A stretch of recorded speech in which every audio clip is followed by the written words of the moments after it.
right. Thank you so much. Well, first off, the book is called Amplify. So who's in the house here tonight? Come on, let me hear you all. Come on, let's go. Let's hear those voices. Well, my name is Franco Finn, and it is my honor and pleasure to be sitting alongside a great friend here. Give it up for Emmy Award-winning journalist, advocate, author, just a super amazing woman. Give it up for Dion Lim. Come on. Thank you. And wow, another book, Amplify, My Fight for Asian America. I mean, that title says it all right there. It's a lot. It's a lot. And we're going to dive into this book. And I know that, how many supported Dion when her first book in 2019 came out? All right. Oh, wow. Yes, and I remember that. That's when we actually first met. Isn't that crazy? Can you believe that was, 7 years ago now? Yeah. That was right before the pandemic, and the world changed. Everything changed. Your world changed. Yeah. Everything. For many of us, the world changed, and we had to adapt in so many ways that we didn't even know how to adapt. And here we are, survived. We've survived, but there's still a long ways to go from those experiences. Let's dive back. Dion, for those who may not know all about you, how did you grow up? How did you end up here in San Francisco? Let's go back. Yeah. Where were you born? Where were you raised? And how did you make your way here? It's long, so I hope you guys have some time because I was one of very few Asian kids born and raised in Midland, Michigan, and then outside of Cleveland, and then rural Connecticut, in a place so tiny that they had to combine two different towns in order to make a school big enough for us to all go to. Wow. And then my career took me from Springfield, Massachusetts, to being the first Asian American woman to be at the helm of a major news broadcast at stations in Kansas City and in Charlotte, North Carolina, and then in Tampa Bay, Florida. So it has been a journey. And I have to say, when I got the offer to come here to San Francisco, it was not as good a position as I had before. It was actually a pay cut, but I wanted so badly to finally find community and be amongst people who at least would understand the challenges that I had. And that's what makes it so strange that I found fighting for our stories extra hard. Yes. And just talk about San Francisco and the Bay Area. What did you know and learn about it from afar before you actually got to live here and work here? What was your perception of the San Francisco Bay Area in terms of diversity and the culture and what it has to offer? Full disclosure, I was mostly excited about the food. As you should, because we do have the best food here, don't we? Yes. And that is the number one thing. That's good. I'll tell you, my husband and I went to Trader Joe's in St. Petersburg, Florida, and would buy these frozen soup dumplings. Do y'all know the ones I'm talking about? You put them in the microwave for 60 seconds. Like, that was our Asian food. And then we would also, this was before Tampa Bay was like really cool and hot, and we would drive 2 hours to Orlando to get an omakase because nobody knew, and they pronounced it omakase. And it was just a world of opportunity that I knew would be here. I mean, it was funny because I spent most of my beginning years when I got here in 2017 doing things like going on the road with the Golden State Warriors. I saw you at plenty of games. Many games, yes. Gracing the red carpet at the Oscars, and it was so fun, and people knew me because I liked to report on the world's stinkiest flower. Never in a million years did I think that I would be covering hardcore crime, hate, and vitriol, and especially during a worldwide pandemic. Yes, and let's take it back to that February 24th of 2020. So we're fast forwarding. Thank you for sharing your background.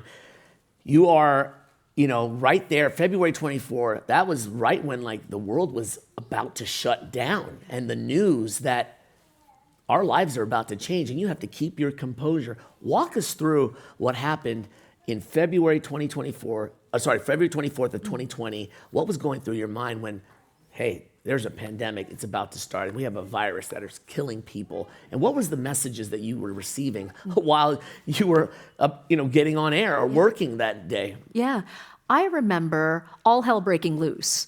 And I was the only anchor in the newsroom at the time when the city of San Francisco announced their shutdown. And they said, go, get on that breaking news set. So I remember up here being so calm and delivering the news, and then below every second I got, I was texting my husband saying, go to Costco, because I knew we needed to stock up on rice and toilet paper. And toilet paper. Yeah, that was like Yes. the one thing. I'm like, what? It was in such hot demand. It was. And I thought to myself, this was going to be bad, but I had no idea how bad.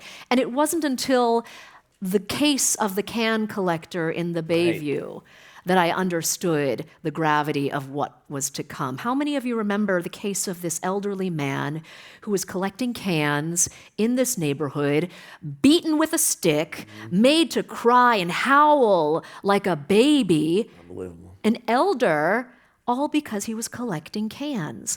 It was a case that shook me to the core. And I had gotten alerted by people online. I don't even remember who they were, but they felt comfortable enough with me as another Asian person on their TV to say, I'm going to share this video with you. It is only 15, 16 seconds long. I'm not sure at this point. Yep. But watching it on a continuous loop, I had no idea what was going on. I thought to myself, my God, if my purpose in a very underrepresented industry is to champion the story of this elder who looks an awful lot like my own dad, Right. then my God, I'm going to do it. Instead of pitching the story that I thought I was going to about the 49ers team store that day, I held up that phone and I played this video on full volume for everyone around me. And I said, there is no way people are not going to sign off. And out the door I went, and that was the beginning. That was the start. Yeah. That really planted that seed. And for the next, 4, 5 years, you were the go-to. There were so many. I remember watching. We were all very scared, right, during the pandemic. We didn't know what to do. We couldn't even get out of the house. We were watching you and David Muir. I mean, literally, it was like, what is happening in our world, especially in the Bay Area? Walk us through that moment. I mean, we were the first of many, yet we had to report that our mayor shut down the city, and like it was safety first. But there were all these things that were stemming in our own backyard that were just unjust, and the social injustices that were just taking place, and the failures in our system as well. Yes. What did you observe? It's crazy because here we are in San Francisco. The reason why I was so excited to come here in the first place was that I got to be around people who looked like me, and they understood why you brought steamed buns to school, and pork floss is delicious and filled with MSG.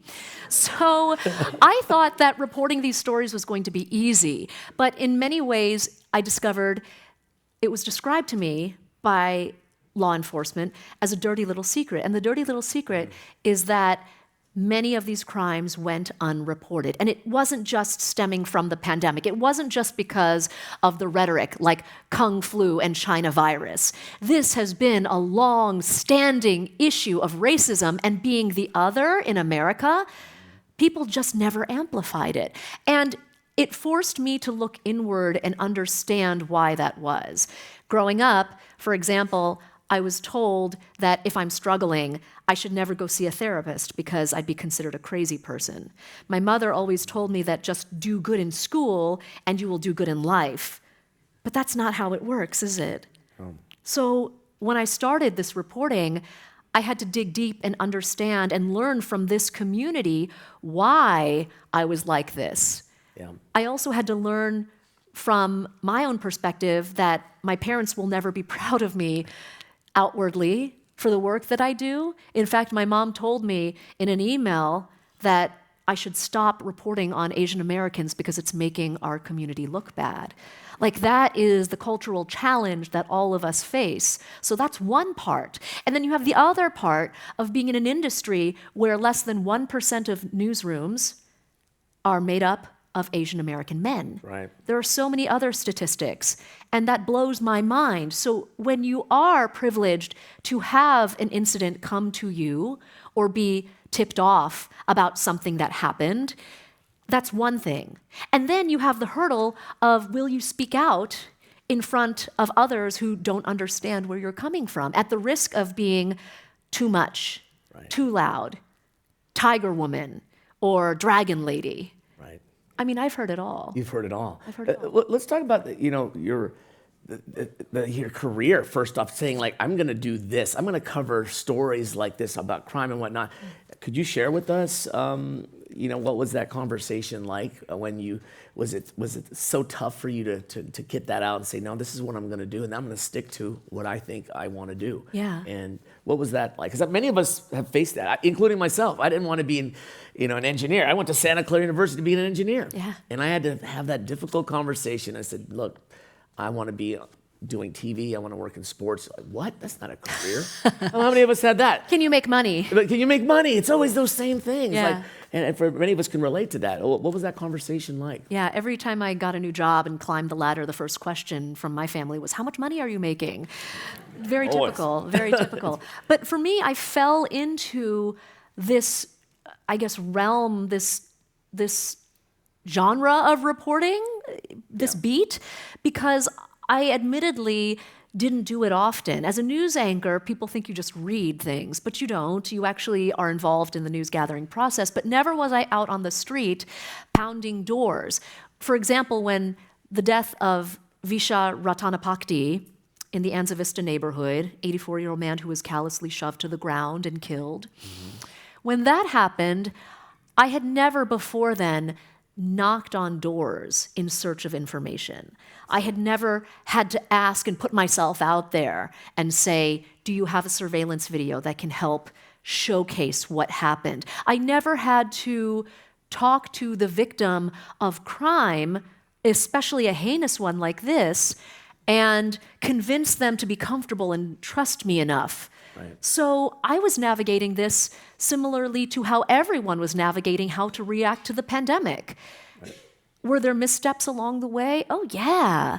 But at the end of the day, I just remember being so proud because with every person who agreed, maybe they didn't want to show their face, maybe they didn't want to use their real name, maybe they only allowed me to talk to them for 5 minutes, but that was enough. And that to me was it was the greatest sign that this reporting was working, that we were making one step forward. Absolutely. What about the professional backlash?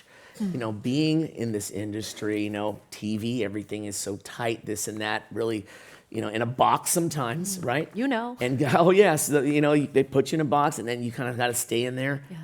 What was that struggle like? Was there professional backlash in the beginning? Like, without obviously sharing any specifics and names and whatnot, but like you had to deal with a lot of that during this time, and saying, well, can you do this? No, I want to cover this. Like, did you have to struggle with that and say, I really want to cover these stories and fight for those type of things? Yeah, because backing up, when I was getting into the industry, I was oftentimes the youngest in addition to being the only. So I would go to the extreme of telling people that I was much older than I really was, so that way they would take me seriously. I had, along my journey, I was probably in my late 20s, news professional, very high ranking, tell me that I belong on a morning show because Asian Americans belong on a morning show.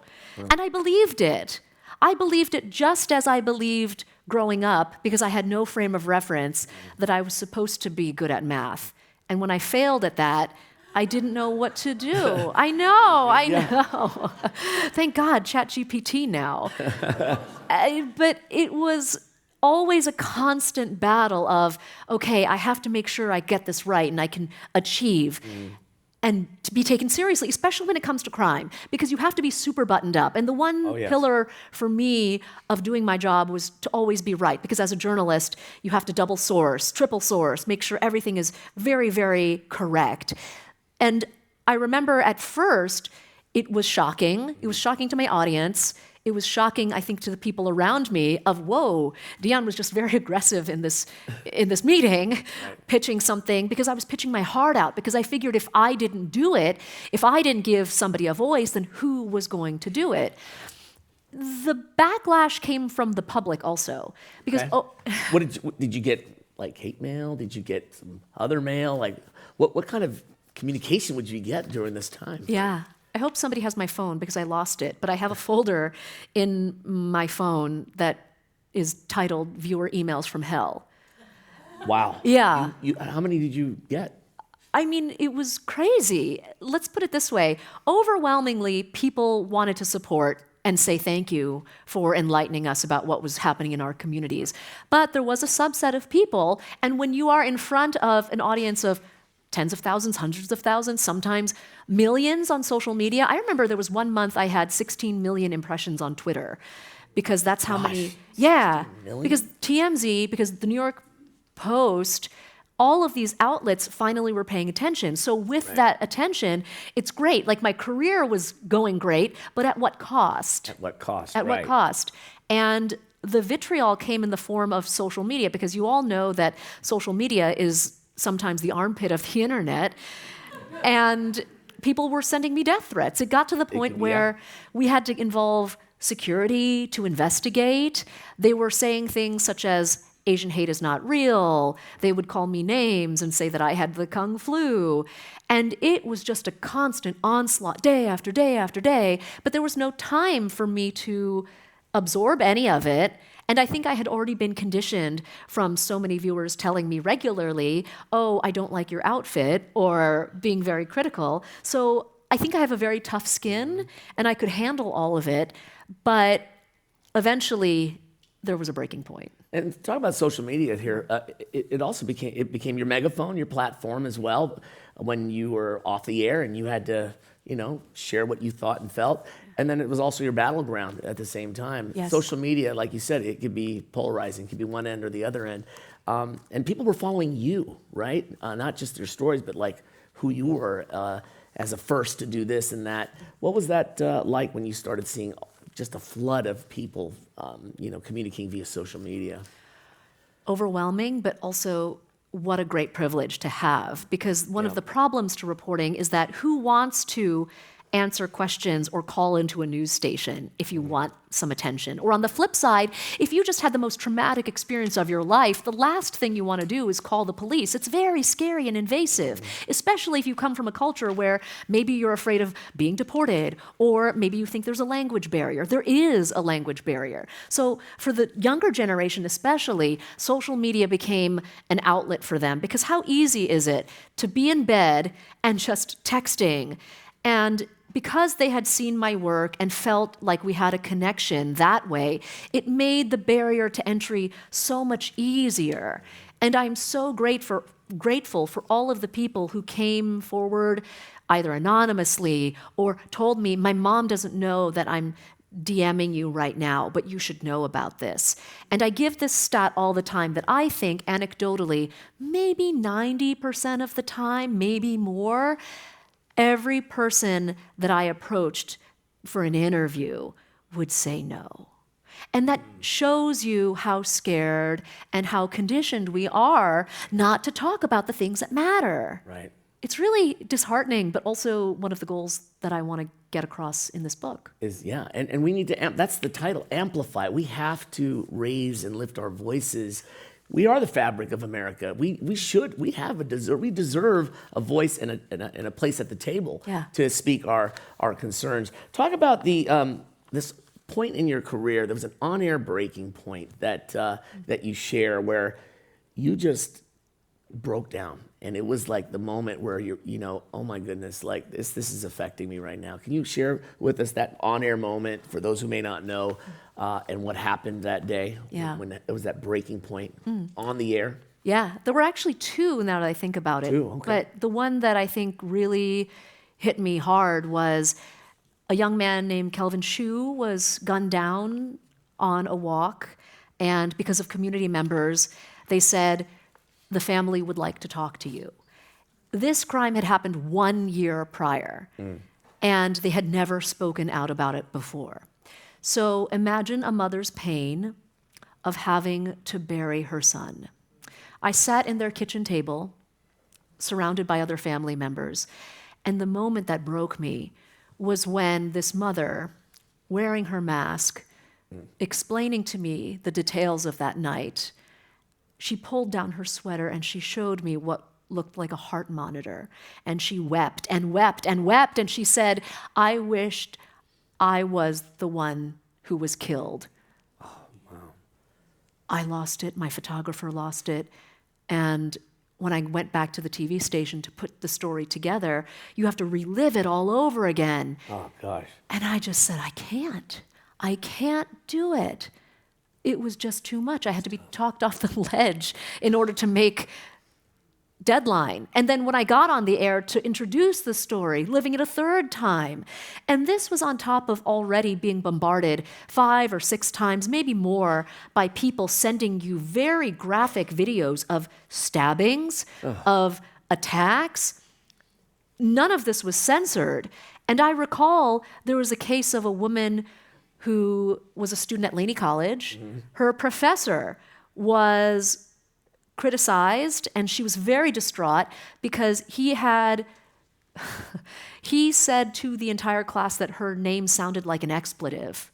Phuc Bui Dinh Nguyen. I hope I pronounce it right, but it means in Vietnamese, if anyone knows Vietnamese out there, something along the lines of beautiful, maybe butterfly. It's a very lovely name, but here she was being attacked in a very different way, not with violence, but with racism and hate. And I remember it was her sister or she herself reached out to me at like 11 o'clock at night. And I woke up and I took the call. This is what it was like for 3+ years. So it was inevitable that there would be a breakdown. And even after that moment, I didn't seek help because I thought that if I did not keep going, then I would be doing a disservice to everyone and also to my own career too. So it was coming at me at all sides. So reflecting on that moment, how important is mental health? A lot of us, may not, seek counseling or mental health or any advice, and because a lot of us are taught to kind of keep it in and hold it in and not communicate our feelings. Yeah. And it's not right to do so. What have you learned from all that? How mental health, how important it is, especially in today's world? Yes, I learned a proverb about the nail that sticks up gets hammered down. And that was one of the reasons why I was feeling so much pressure and ultimately had a breakdown. I was like, maybe I'm sticking out too much. Maybe I should just give up and quit. It wasn't the moment that I got a little Post-it note slipped to me with the employee assistance line phone number to make an appointment with a therapist, because I was still so conditioned to not seek help that I didn't use it for months. I just tucked it away in my desk. But I was coming back from a Lunar New Year celebration where we were making these beautiful headdresses in Oakland. It was a nice solidarity event. Everyone was laughing and smiling, and I knew this piece was going to be very widely shared. And I got in the car, and as soon as the car door slammed, I'm driving across the bridge and I'm sobbing. Oh, man. And I don't know why. And my hands were shaking. I remember writing in the book that I didn't want to kill myself, but I wanted to give everything up. And that's when I said I need to find somebody. I could not find a therapist. I was not ready for that. Right. But I called my counterpart in New York City. And God bless him, super hard-nosed reporter. He has done investigations. He has done breaking news. He is this 6-foot-something tall Korean man, the epitome of poise and professionalism. And I said, hey, I'm hurting. Are you by any chance feeling the same? And he said to me with such candor, he said, Dion, I had a breakdown in the middle of the CVS in aisle 3. And I thought, my God, here's a man who's feeling this too. That means everybody else around me must be feeling it. You're not alone. Yeah. And that, I think, is the big takeaway, is that you are so isolated. Even though I was in front of technically so many people on a nightly basis, I was just looking at a camera. So I felt alone. Even though I had all these followers suddenly on social media, I still felt alone. So knowing that this man was going through it opened the door, because when I did have that breakdown, which was the cardinal rule of journalism, at least the old school way, where you don't show your emotions, you don't let them see you sweat, suddenly it was a flood of people also who said, I'm sweating and I'm crying too. Yeah. Were there any other folks in the industry? You mentioned this man here. Did you get any messages from others around the country, around the world that said, Dion, hey, you're doing the right thing, or what are you doing? You know, this is the, what's going on with this reporting? This is the, define the integrity of the TV station, whatever it may be. Yeah. Did you get any of that stuff during this moment? You said integrity, and I need to bring this up, is that I got accused of being an activist for a while, and I actually take great issue with that because as a journalist, you can't be. It's a conflict of interest. You cannot sway the story. However, I truly believe, and I spoke to the former president of a network for research in my story about the issue of your own lens and how that shapes the reporting. When it comes to issues of racism, no, you do not need to go out and seek out a member of the KKK to interview and give him a platform. That's where I draw the line. Right. So when it came to my reporting, I used it as a vehicle to get people to care. And that is not being an activist, that is being an activator. There's a very fine line because video coupled with sound, especially emotional sound, straight from the victim of a crime, is not exploiting them. It is getting the public to have feelings, and those feelings then elicit change. That change creates change in laws and our legislature and changes safety for all of us. So that was one of the pushback touch points that I had, was that criticism, or that there was too much, that I was a one-trick pony. And that hurt coming from people who were in the industry. Wow. And I said to myself, I needed to decidedly branch out and do other things. I knew that, but not when we were under attack. Right. And also, don't call these surveillance videos trauma porn. The person who accused me of that apologized because I flat out said, "How dare you?" And it was simple ignorance. It was not malicious by any means. But I was criticized for that because it did get people's attention. Right. I'm sorry, but it worked, and it did change. We now have Asian American studies in so many different schools across the country. I'm so sorry, but No, and that sparked, yeah. I think that's one of the success stories. I mean, look, we also have people who never spoke out about Asian American issues speaking out for the very first time. We have people from different organizations, different backgrounds, suddenly deciding that we matter and that we care. We haven't gone anywhere. We just have a voice. Right. We have a voice. And is there any particular stories that stood out to you the most? You shared a few already. You've heard about many. Were there some that didn't maybe make it out there that you didn't report on that you might want to share, or just anything that stood out really to you? So many. So many though, right? We need like 3 hours to I go know. through all of them. I'm going to give a story of phenomenal community Okay. first, because it's the example that I like to show that is so obvious, that over the course of the pandemic, Oakland's Chinatown got hit especially hard. Right. How many of you remember there was one individual who came forward? He might be in the audience tonight, I think he is, and he alerted me that there were dozens of crime incidents targeting merchants.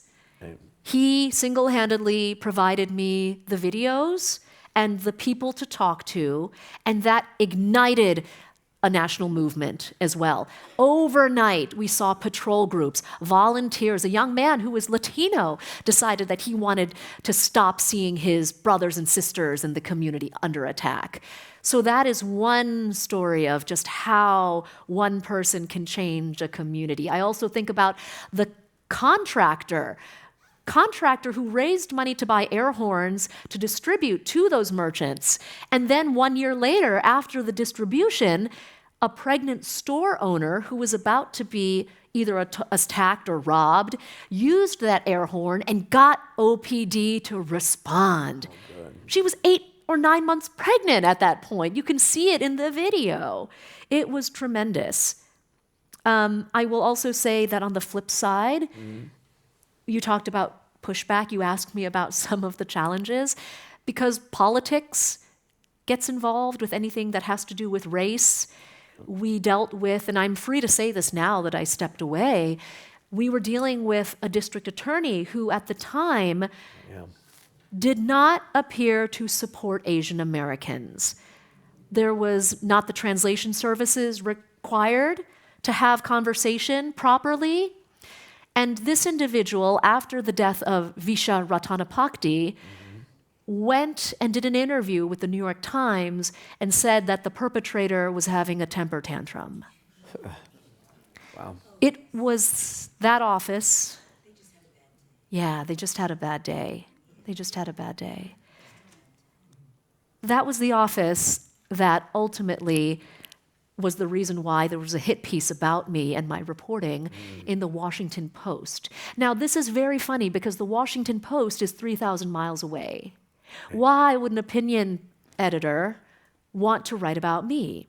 Fast forward 2 years later, I think it was, maybe a year later, and thank you to Anonymous, I hope you're out here, a guy online who filed a Freedom of Information Act to get the correspondence between the district attorney's office and the writer of that hit piece. It was completely orchestrated. Wow. It was completely orchestrated. And only now can I share that with the world freely because I'm no longer tied to the television station. But those were the kinds of things that I had to learn and seek guidance from. I reached out to veteran reporters who had covered the Yakuza. And I said, you had the Yakuza after you. Help me. Help me. And you know what he said? What did he say? He said, this is a badge of honor. You will look back on this and it will be a source of pride for you. And God damn it, it is. Yes. Yeah. Absolutely.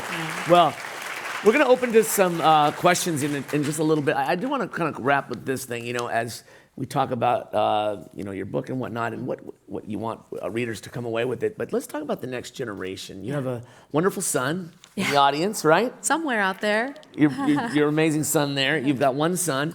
What do you want your son and future generations to take away from a book like this and your experiences now that you're here, sharing your stories and what that difficult time frame is and really amplifying our Asian American voices? What would you like them to walk away with, especially the next generation? I think in order to answer this question, I need to tell you how hard it was to get this book published.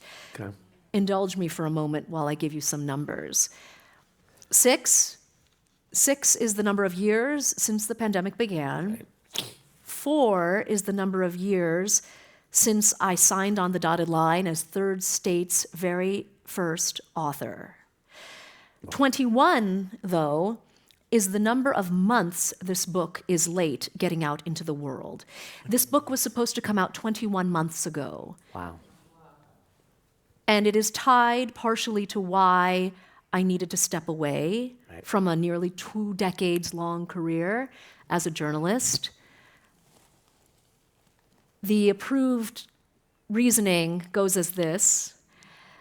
Although I had a very fruitful career and fruitful relationship, one filled with lots of respect, ultimately the media landscape has changed so much that I think you can read between the lines that what stories get told on the nightly news, it was very clear were different than the ones that I wanted to tell. And at the end of the day, when faced with a choice of telling this story in an authentic way, not allowing anyone from outside our community to take over our story, I chose you. Because that is how important this book is to not just Asian Americans, but it is important to American history as a whole. Yes. So. Absolutely. Absolutely. So that is the takeaway I want everyone here to have, and especially to my son, even though he barely speaks English because he's 2.5 years old, is that the things in life that are worth fighting for, you need to just do.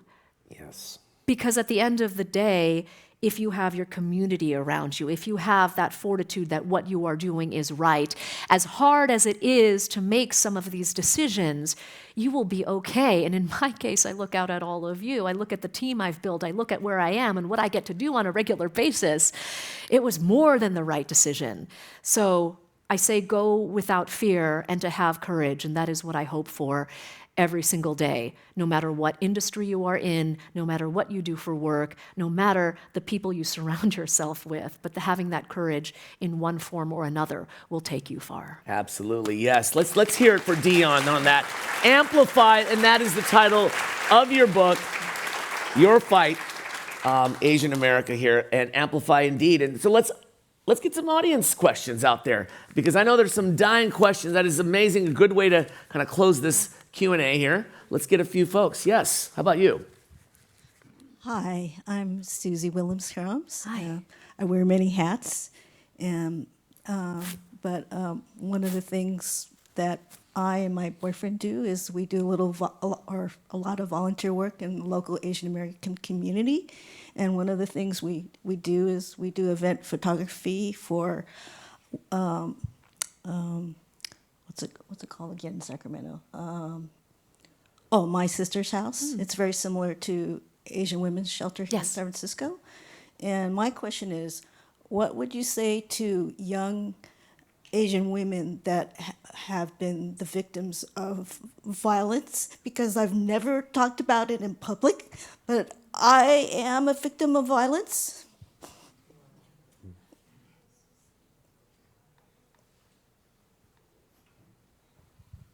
You are so strong.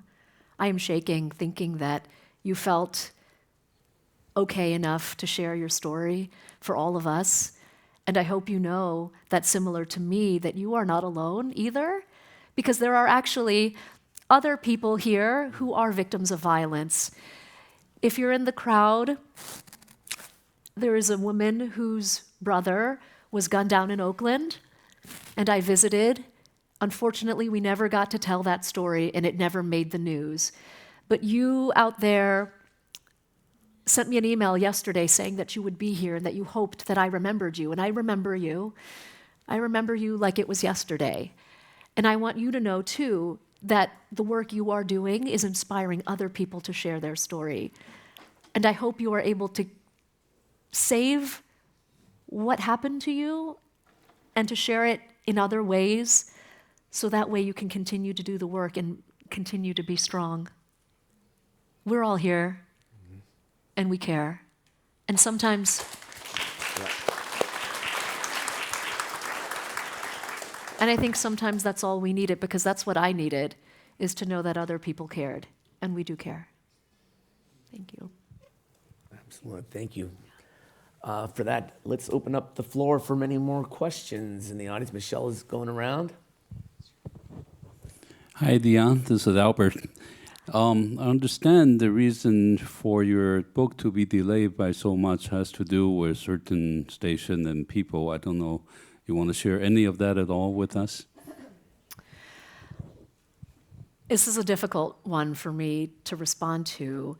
I will say this, that when you work for a company where you are forward-facing, a very large, very successful company, and you represent that company, sometimes what you want to get out into the world does not necessarily align. Right. And I was very ashamed, and I will be okay with sharing this because you were so vulnerable in sharing your own story, that I was almost a year ago, actually. Almost a year ago. Almost a year ago. Yeah, when I said that I would not sign the thing that I needed to sign, I was escorted out of the building.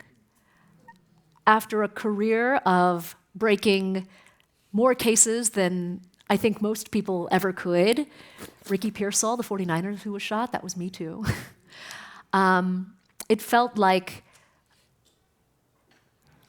to be quite honest, it felt like a betrayal for me, because I had thought that I had worked so hard, and at the end of the day, if this book wasn't changed enough that it was okay to someone else, I knew that it would be okay if I left, because then it would be okay for me and it would be okay for all of you. So I know that's not the most satisfying response. I did not expect to share that part of it, but it's part of my history, it's part of how we got here, and that's why I'm so tremendously proud. So Albert, I'm glad you asked that. Thank you. Thank you. Yeah, let's get a few more out there. Thank you for these questions. Yeah. Hey, Dion. This really is, I know you're a very authentic person. I've known that since the day I met you as your first friend here. And Rebecca I showed was me really, a house. I was really surprised when all of this stuff happened in San Francisco when COVID hit. I had friends who were Middle Eastern, friends who were Chinese, and Caucasians are saying, "Oh, we can do it now because of Trump or because of whatever." And I really thought we as San Franciscans would be better than that, but obviously we weren't. And my question to you is that as your friends and allies, as you know, I was involved with the Chinese Real Estate Association for 8 years. What can we do? I mean, I'm an ally. I think people are people. My mother brought me up that way. As long as you're a good person, I love you, I appreciate you. But obviously that's not enough. So what can we as your allies and the people in this community who don't want hate of any kind, Yeah. whether it's anti-trans, anti-Asian, anti-anything, how can we support you in stopping this? Because it's still going on and it's Yes. wrong. And we want to support you. I appreciate this question because people ask me all the time, has the hate stopped now that the pandemic is over? No. A lot of it, I think, stems from the history, right? This is deep-rooted. The days of the gold rush, Chinese Exclusion Act and beyond, Vincent Chin out of Detroit. But also, we see that there are immigration debates happening right now. We are being scapegoated, used as scapegoats. And then we also see our brothers and sisters in other communities under attack. I think about the Jewish community and how there's a cop car outside of the synagogue that I pass by regularly. And I think that can't be. That can't be. But it was our current district attorney who, when we had the conversation here about justice not too long ago, who said that we really need to actually look across the borders of race and our communities and show up in other ways. And I know this sounds almost cliche, but the solidarity factor is so crucial because it's the people in other communities that show up and show the world that we stand behind you. And that carries sometimes even more weight from an optics standpoint. I think the answer also is making sure that we continue to have the conversation, even though it may not be on trend to be a person of color anymore, or at least that's how it feels, because I talk to people with ERG groups and DEI initiatives where you can't even say the word Asian anymore. But to push for these conversations, to push within your organizations, let's do something as innocuous even as ordering from a small business, because that opens the door. And that opens the door to storytelling too. You never know what you're going to find. That's to me the magic of what I got to do and what I continue to do now is learning people's stories. And like the woman who sent me the email, even though I didn't tell your story on TV, it was a privilege to listen. And I just encourage everyone to listen more. And not in a self-serving way, but I do want this book to be successful because I had so many publishers come to me and say, we want a book from you, but tone it down. Third State didn't do that. I want the world to know that we are commercially viable and that our stories are worth it. We can be successful in business and that we can turn a profit. And that's one of the ways I would suggest helping and supporting each other, not just for my book, but for people who have these businesses as well. Thank you, Rebecca. Absolutely. That was nice. Thank you for that question. Let's get a couple more. Hi, I'm Lawrence Lee, and I'm a big fan, not because we're distant relatives.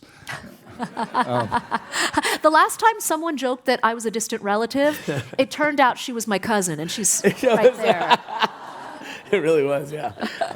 I grew up in San Francisco, and it's really powerful to hear your story and see you going out there because of so many people I know who are, as you mentioned, are afraid or ashamed to speak about things. I want to build on that last question and curious how the response has been. I know the title Amplify is something that we wish we would like to see happen like yesterday. How's the response been in Los Angeles, across the country, as Yeah. you've gotten this sort of book out and some of the initial feedback? Yeah, I appreciate that because I was just in Los Angeles for a whirlwind couple of days doing tour events and media. And what struck me the most was the amount of people who had never seen me on TV, but knew me from the stories that were told on social media, and the young people. God, the young people. Yeah. There was a young girl who has a disability, and she taught me how to sign "You are amazing." And I just thought, you've been watching and absorbing online the work that I'm doing, and you and your friends want to go into journalism, a profession that I think is really under attack in the mainstream form that it is. All the consolidation, all of the wiping out of DEI reporting. And I thought to myself, you know what, this is so powerful, even for people who don't know me from TV. And I had a little anxiety because I thought, is this book going to be successful in other markets? LA was a test. Yeah. I think it's going to be. I would really like, if you guys have the bandwidth or the ability to help in some way, to go to markets like Houston. I want to go to Atlanta because I remember feeling helpless when the Atlanta spa shooting happened, and I was dealing with 2 cases of people who were being assaulted on Market Street and in San Francisco and not having the bandwidth. So I hope that the response will be the same. I hope that there will be universities and places of higher education who see this as a part of history and a way that they can also spread and not forget. So the response has been good. I just continue to hope that there will be more. Thank you for that. Thank you. Yeah. All right. Do we have, that's it? Well, that's a wrap, everybody. Let's make some noise for Dion. Let's amplify this one right here. Your book, Amplify My Fight for Asian America. Spread the word. Let them know. Thank you so much, Dion, for being a voice and amplifying our voices here. And we're going to have a post-reception, I guess, book signing here, right, afterwards. So thanks for all your questions. Thanks for being here. And thank you, Dion. You're the best. We love you. We love you. Thank you for fighting for us. Thank you. And amplifying our voices. Thanks, everybody. Dion Lim, everybody. Come on, let's hear it. We're going to ask Dion and Franco to head straight back into the green room. The rest of you, we'd like you out there in the Hormel Lounge and get ready to get your book signed. If you don't have your books, we have them here for sale, so you're in luck. Thank you again so much for being here. Happy AAPI Heritage Month. Thank you for supporting our amazing author, Dion Lim. Happy Dion Lim Day. We'll see you next time at another program here at the Commonwealth Club. Thank you to Helen Ma, Maison Verbena, Commonwealth Club, Third State Books for making tonight happen. Head to commonwealthclub.org/MMS for more programs. We'll see you again.